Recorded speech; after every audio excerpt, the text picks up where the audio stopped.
Chairman Green. Thank you, sir. First, let me thank the senators for sharing their pulpit for a day. We appreciate it.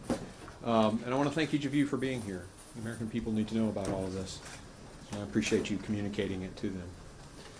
I had the unbelievable privilege when I was in the United States Army of interviewing Saddam Hussein the night we caught him. And I asked Hussein why he invaded Kuwait. And he shared that essentially he was the king of the world and could do whatever he wanted.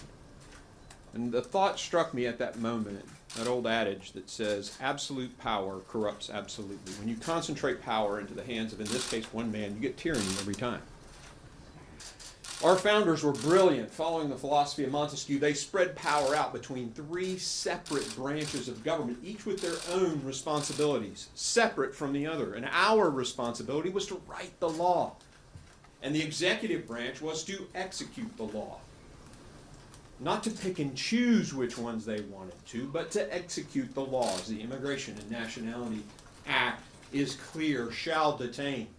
And in the case of criminal felons, shall detain and deport.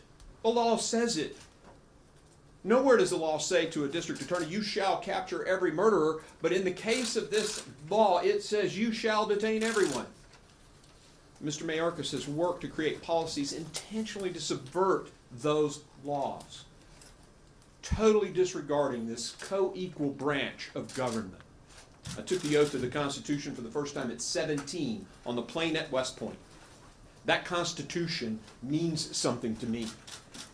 This is how we get freedom, by spreading power out. When one executive branch official thinks they can just willy-nilly do whatever they want, disregard the other branch of government, that is a road to tyranny. That's why this means so much to me, and that's why we spent 10 plus months investigating and resulting in the first ever impeachment of a sitting cabinet secretary. And I hope Leader Schumer allows a trial.